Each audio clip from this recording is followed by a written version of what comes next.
Today, effective immediately, I am declaring a provincial state of emergency. Throughout this pandemic, Nova Scotians have done what they do best: support and care for one another.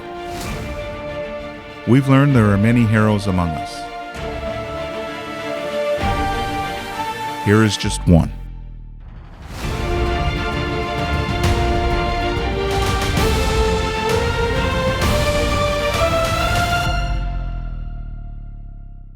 Brian lives out where I live, and throughout the pandemic, I've been driving Brian in, and I've been carpooling with him. And so I noticed that a lot of the times he had to stay late for different things that weren't necessarily his job. We lost all our volunteers, so we had nobody really to move people around, to help people out. And when Brian was asked, Brian was like, yeah, sure. So people would call in, say, I'd like to meet somebody. Brian would call them back and schedule a meeting. Well, this particular Friday afternoon, because restrictions had been put in place again, Brian couldn't leave. He had to stay and call those people and let them know that they couldn't come and visit. And so I thought, wow, that's a real thankless job. I know I would want to do it, and so I was glad he was doing it. In a way, his commitment to the veterans and his commitment to the work at the Veterans Building inspired me to go, yeah, I can do that too. It does feel kind of weird to be recognized when I feel that everyone around me kind of stepped up their game. We all became part of the same crew doing the same thing. Well, at the Veterans Memorial, I work with the Allied Health team, which consists of the therapists, so the occupational therapists, physiotherapists, recreation therapists, and then the social workers, and also the wheelchair technician.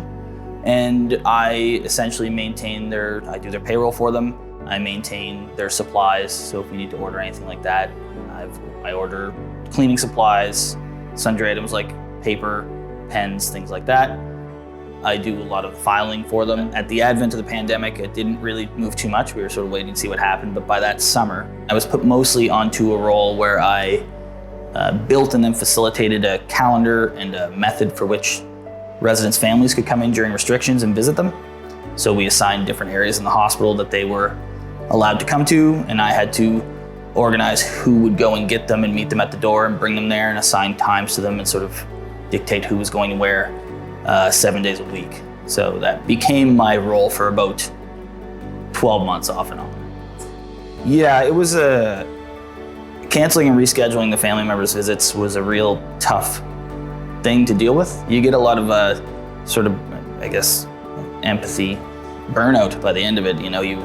There's only so much you could give and feel, but everyone you knew wanted to come in here and see their loved ones, to see their their fathers, their husbands in certain cases, wives, kids.